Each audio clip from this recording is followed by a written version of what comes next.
సామెతలు 31వ అధ్యాయం 10వ వచనం.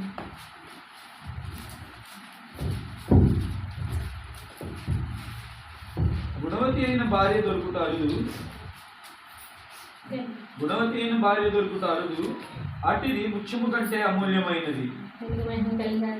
గుణవతి అయిన భార్య దొరుకుట అరుదు, అట్టిది ముత్యము కంటే అమూల్యమైనది. దేవాది దేవుడు అంటే గుణవతి అయిన భార్య అంటే అన్ని లక్షణాలు ఉన్న ఆవిడ భార్య. గుణవతి అయిన భార్య దొరుకుట అరుదు అంటున్నాడు. గుణవతి భార్య అంటే భర్త పట్ల విధేయత, కుటుంబం పట్ల బాధ్యత, పిల్లల పట్ల ప్రేమ, సమస్తం ఉన్నామని గుణవతి అయిన భార్య అంటారు. గుణవతి అయిన భార్య అంటున్నాడు కానీ దేవత దేవుడు అరుదు అంటున్నాడు. ఏంటంటే గుణవతి అయిన భార్య దొరుకుట అరుదు అన్నాడు. ఎంతమంది చాలా మందికి పెళ్ళిళ్ళని భార్యలు ఉన్నారు కానీ గుణవతి అయిన భార్య లేదా అని ప్రశ్న. నిజంగా గుణవతి అయిన భార్య లేదా, ముత్యాలు లేరా అని. అలాగైతే దేవత దేవుడు చాలామంది కుటుంబంలో బాధ్యత కలిగి ఉన్నారు. అలాగే తన చదువుల్లో ఉన్న వాళ్ళు ఉన్నారు, ఉద్యోగరీత్యాలో ఉన్న వాళ్ళు ఉన్నారు. దేవునికి అసత్యమైన కార్యాలు చేసి తన జీవితాన్ని ఇష్టానుసారంగా జీవించే స్త్రీలు ఉన్నారు. అలాంటప్పుడు దేవుని యందు భయభక్తులు ఉన్న భార్య కుటుంబంలో బాధ్యత కలిగి ఉండట్లేదు. కుటుంబంలో బాధ్యత కలిగి ఉన్న స్త్రీ దేవుని యందు భయభక్తులు లేదండి. అందుకు అది ఉండి ఇది లేకపోయినా, ఇది ఉండి అది లేకపోయినా దేవుని దృష్టిలో గుణవతి అయిన భార్య కానే కాదంట. అన్నీ ఉంటేనే గుణవతి అయిన భార్య. ఈ విషయాన్ని చాలా మంది పెళ్లి విషయంలో గుణవతి అయిన భార్య దొరుకుతారు అని చెప్తారు. స్త్రీల గురించి చెప్పేటప్పుడు గుణవతి అయిన భార్య అని చెప్తారు. కానీ ఈ విషయం మనకే కాదంట, పరలోకానికి సంబంధించిన వచనం కూడా అంటారు. చూద్దాం మత్తయి సువార్త 13వ అధ్యాయం 45-46.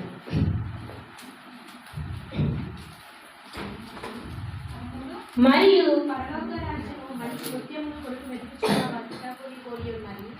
అతడు అమూల్యమైన ఒక ముత్యమును కనుగొని పోయి తనకు కలిగిన దంతి అమ్మి దానిని కొను. మరియు పరలోక రాజ్యము మంచి ముత్యములను కొని వెతుకుచున్న వర్తకుని పోలి ఉన్నది. ఏంటండి? మంచి ముత్యములను వెతుకుచున్న వర్తకుని పోలి ఉన్నదంట. అతడు అమూల్యమైన ఒక ముత్యమును కొనుగొని పోయి తన సమస్తమును అంతయు అమ్ము వేసినంట. దేవాది దేవుడు ముత్యము కోసం సమస్తమును విడిచిపెట్టి లోకానికి దిగి వచ్చాడు. దాని లోకమైన వచ్చే సమయానికి చీకటిలో ఉందంట. ఒక్క ముత్యమైనను లేదంట. ముత్యం ఒక్కడైనా ముత్యాలు ఎక్కడ ఉంటాయండి?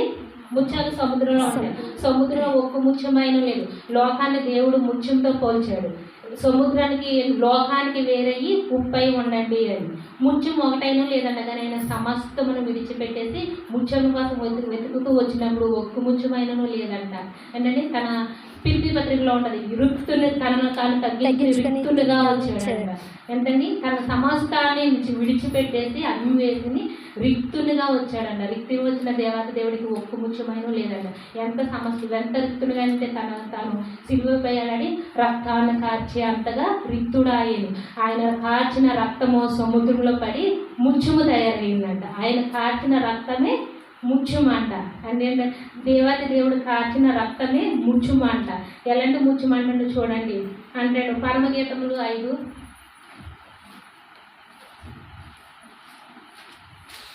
5:10 అంటాడు. సారీ నిన్న స్వరక్తమిచ్చిన సంపాదించుకున్న సంఘము అంటాడు. అపొస్తలుల కార్యం 20:28 తన స్వరక్తమిచ్చి సంపాదించుకున్న సంఘము. ముత్యాన్ని దేవాది దేవుడు దేనితో పోల్చాడండి? సంఘముతో పోల్చాడు. ముత్యం అంటే ఎవరంట? సంఘము. తన సంఘము. దేవుడు తన స్వరక్తమిచ్చి సంపాదించుకున్న రక్తము ఎవరంట? సంఘము. అలాగే మత్తయి సువార్త 25 అంటాడు, పరలోక రాజ్యము పెండ్లు కుమారుడు పోలి ఉన్నది. నేను పెండ్లు కుమారుడు ఎవరంటండి? దేవాది దేవుడు పెండ్లు కుమారుడు అంట. మరి వధువు ఎవరంటండి? సంఘాన్ని వధువుతో పోల్చాడు. ఏంటంటే దేవాది దేవుడు వరుడుగా ఉన్నప్పుడు ఏంటంటే పరమగీతంలో 5:10 ఉంటాడు. వరుడు ఎలాంటి వాడు అంటండి? రక్తవరుడు, నల్లవరుడు, 10,000 మందిలో పురుషులలో పోల్చదగిన వాడు. నిజంగా దేవాది దేవుడు అలాంటి పరిశుద్ధమైన దేవునికి భార్య ఎలాంటిది భార్య అంటండి? గుణవతి అయిన భార్య కావాలని. ఆ గుణవతి భార్యని దేవుడు ఎలా పోల్చాడు? సంఘంతో పోల్చాడు. సంఘం ఎలా ఉండాలంటే గుణవతి అయిన సంఘంలా ఉండాలంట. మనం వెళ్ళి సంఘం ఎలా ఉందో మనము కూడా గమనించుకోవాలి. నేనైతే కృపా ప్రార్థనను బట్టి చాలా సంతోషిస్తాను. సేవకులను బట్టి ముగ్గురు సేవకులు చెప్పే జ్ఞానమైన మాటలు ముగ్గురిని 3 సంఘాలుగా నిలబెట్టాడు దేవుడు. చాలా దాని సహోదరుల సహవాసం కూడా నేను చాలా సంతోషిస్తానండి. ఒకరి కోసం ఒకరు ప్రార్థించేవారిలాగా ఉన్న అవసరాలు చెప్పినప్పుడు ఒకరి కోసం ఒకరు ప్రార్థించుకునే వాళ్ళం. సమయాన్ని పోనీయక సద్వినియోగం చేసుకునే నిజంగా మన సమయంలో మన సన్నిధిలో ఏంటండి సమయాన్ని అసలు కొంచెం కూడా పోనవని కొనవరండి మన సేవకులు. ఏంటని ఆటపాటలతో ఆటపాటలతో వ్యర్థమైన మాటలు పలకడం కానీ ఆటపాటలతో కలిగిన కానీ ఏమీ మన సన్నిధిలో ఉండవు. అందుకంటే మన సంఘం ఎలాంటిది ఏంటండి గుణవతి అయిన సంఘం. మన సంఘాన్ని ఎలా ఉంచాడంటే గుణవతి అయిన సంఘంగా ఉంచాడు. అలాంటప్పుడు గుణవతి అయిన సంఘాన్ని ఒక్కటినే అడుగుతున్నాడు దేవుడు. గుణవతి అయిన భార్య సంఘం దొరికిందని ఆనందపడుతున్నాడా? ఇంకేం వెతుకుతున్నాడండి? ముత్యాలను వెతుకుతున్నాడంట. ఎట్ల కోసం వచ్చాడంట? ముత్యాలను వెతుకోవడానికి దేవాది దేవుడు ఇచ్చాడు. దేవుని సన్నిధిలో ఉన్నప్పుడు ఏంటంటే సంఘానికి విధేయత కలిగి అంటే సంఘం పట్ల బాధ్యత కలిగి సంఘం పట్ల ప్రేమ కలిగి ఉండాలంటే ముత్యాలు ఎలా ఉండాలంటే సేవకులు విధేయత కలిగి ఉండాలి, సంఘం పట్ల బాధ్యత కలిగి ఉండాలి, ప్రేమ కలిగి ఉండాలి. దైవ సేవలు చెప్పేది ప్రతిదీ వినయంతో మనం నేర్చుకోవాలి. అలాగే సంఘం పట్ల బాధ్యత ఏంటంటే సంఘంలో ప్రతిదీ జరిగినప్పుడు మన చేతుల్లో విప్పాలి, గుప్పుళ్ళు విప్పాలి. ఏది జరిగినా మనము మన ఇంట్లో మనకి ఏది కావాలన్నా మనమే తీసుకుంటాం. అది కొనుక్కోవాలి, ఇది కొనుక్కోవాలి, అది తెచ్చుకోవాలి, ఇది తెచ్చుకోవాలి. కానీ సంఘంలో బాధ్యత ఏంటంటే పాటలు పట్టడం వర్షం చెప్తాం కదా, ఏదైనా వచ్చినప్పుడు సమస్తాన్ని మనం కూడా చేయాలని చెప్తేనే బాధ్యత. సంఘం పట్ల ప్రేమ కలిగి ఉండాలండి. ఎలాగంటే సేవకులు ఫోన్ చేసినప్పుడు ఎత్తలేదు, మెసేజ్ రిప్లై ఇవ్వలేదు అన్న కాదు. నా పక్క వాళ్ళు వెనకాల లాగారు, నా పక్కన ఉన్న వాళ్ళు చేయడం లేదు కదా. ఎందుకంటే సహోదర ప్రేమ కలిగి కోపతాపాలు లేకుండా సంఘం పట్ల ఎంత ప్రేమ కలిగి ఉండాలంటే ఏంటంటే రోమి పత్రిక అంటాడు మీ ప్రేమ పట్లమైతే ఉండాలంటాడు. నిష్కపటమైన ప్రేమ కలిగి ఉండాలి. సంఘం పట్ల మనకి ఎలాంటి ప్రేమ ఉండాలంటే నిష్కలంకమైన సంఘం పట్ల సేవకుల పట్ల విజేత, సంఘం పట్ల బాధ్యత, సంఘ సహోదరుల మంది ప్రేమ కలిగి ఉండాలి. అలాగే ఇవన్నీ ఉన్నాయని దేవుడు ఆనందించలేదు. ఇంకోటి కూడా అడుగుతున్నాడు, అమూల్యమైన ముత్యం కోసం వెతుకుతున్నాడంట. దేవాది దేవుడు అమూల్యమైన ముత్యం కోసం వెతుకుతున్నాడంట. చూద్దాం చూడండి, ద్వితీయోపదేశ కాండం 29:9.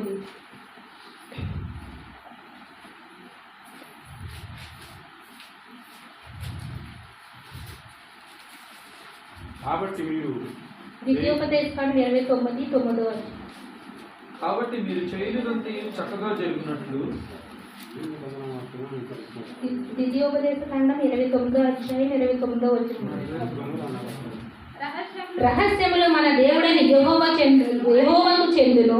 అయితే మనము ఈ ధర్మశాస్త్రము వాక్యములన్నిటిని అనుసరించి నడుచుకున్నట్లు బయలుపరచబడి ఉన్నవి. ఎల్లప్పుడూ మనం ఆయన సంతతి వారు చెప్పుదరు. ఏంటండి ఎల్లప్పుడూ మన పాపములు దేవుని చెంతే ఉన్నాయంట. మనం చేసే ప్రతి పని దేవుడు చూస్తున్నాడంట. మన పాపములు ఆయన ఎదటే ఉన్నాయంట. ఎల్లప్పుడూ మన పాపలు మన ఆయన దేవుని దగ్గరే ఉన్నాయంట. అయితే మనము ఈ ధర్మశాస్త్రం దేవుని సేవకులు చెప్పే ప్రతి మాటని మనం వినికిడిలో ఉంచుకుని సేవకులు చెప్పే మార్గంగా మనం నడవాలంట. నడిచినప్పుడు ఒకరోజు 2 రోజులు అంటున్నాడు, ఎల్లప్పుడూ ఈ నిత్యము దేవుని సన్నిధిలో వాడబడే వాళ్ళ ఉండాలి.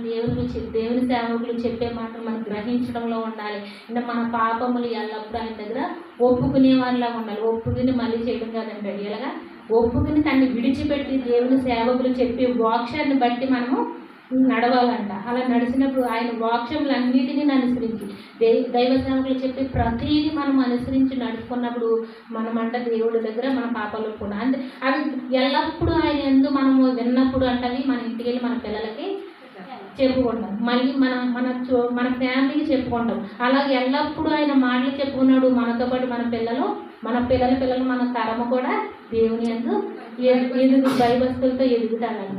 అలా ఎదిగినప్పుడు ఎలా తయారవుతామంటే ముత్యములాగా ఆయన ఎదిగే ఒక ముత్యములాగా మనము తయారవుతామంట. అంతేకాదు దేవాది దేవుడు అన్నాడంట తల్లిని విడిచిపెట్టి భర్త తన తల్లిని తండ్రిని విడిచిపెట్టి తన భార్యని హత్తుకుని ఏక శరీరులై ఉండాలంట. అలాగే నిజంగా ఎంతమంది ఉన్నామో ఇంతమందిలో మన ఆలోచనలు అన్నీ ఒకేలాగా ఉన్నప్పుడు, మన ఆలోచన విధానం అంతా ఒకేలాగా ఉన్నప్పుడు మన అందరం ఎలా ఉంటామండి? ఒకే మనసు కలిగి ఏక మనసు కలిగి ఉంటాము. అలాగే ఏక మనసు కలిగి ఉన్నప్పుడు మనం ఏమవుతామండి? ముత్యాలను కాదు, ఒకే ముత్యం మన అందరము కలిపి ఒకే ముత్యాన్ని అవుతాం. ఆ ఒకే ముత్యాన్ని దేవుడు ఏంటంటే తన కిరీటం పైన ముత్యాన్ని పొదిగించుకుంటాడంట. అలాంటి కిరీటాన్ని ఆయన ఆ ముత్యం పైన ముద్దాడతాడంట. అలాంటప్పుడు ఏంటంటే దేవాది దేవుని సన్నిధులు అంట విధేయత కలిగి, బాధ్యత కలిగి, ప్రేమ కలిగి, ఆయనకి నచ్చే ముత్యములాగా మనం తయారవ్వాలని ఒకవేళ ప్రశ్నించండి. ఇవ్వాలి మనం సన్నిధిలో సేవ చెప్పే మాటలు మనం వింటున్నాం. మన జీవిత విధానం సరిలేదేమో, మన ప్రవర్తన సరిలేదేమో, మన మాట తీరు సరిలేదేమో, ఇంకా మారదాం అనుకుంటున్నాం. కానీ మన జీవితం, మన సమయం ఆఖరి దినాల్లో ఉన్నాం. దేవుడు ఎదిగే ముచ్చని ఆయన అంటే సమస్తాన్ని విడిచిపెట్టేసి మన కోసం వచ్చాడండి. ఏంటండి? ఆశ్చర్యకరుడు, ఆలోచనకర్త, ఏంటండి? సర్వోన్నతుడైన దేవుడు తన సింహాసనాన్ని నిత్యం వేలాదో పరిశుద్ధుడని కొనియాడబడుతున్న దేవుడు, రత్నరాజుల దగ్గర కొనియాడబడుతున్న దేవుడు ఏంటన్నా రిక్తుడుగా వచ్చాడంట. నీ కోసం నా కోసం రిక్తుడాయన అంట. ఆయన తన రక్తం ఇచ్చింది సంపాదించుకున్న సంఘం అంట మన అందరము. ఎందుకంటే మనం అంటే ముత్యంలాగానే ఉండాలంటే, విధేయత కలిగి ఉండాలంట, నేర్చుకోవాలి. అది ఎల్లప్పుడూ ఏంటంటే మన పాపంలో ఆయన ముందున్నాయి. కానీ ఎల్లప్పుడూ మన పాపములు ఒప్పుకుని అట్లు జోలికి వెళ్ళకుండా ఆయన తయారు చేసిన ముత్యము వలె మన అందరము ఉండాలని ఈ చిన్న మాటలు దేవుడి బుక్లో దీపించిన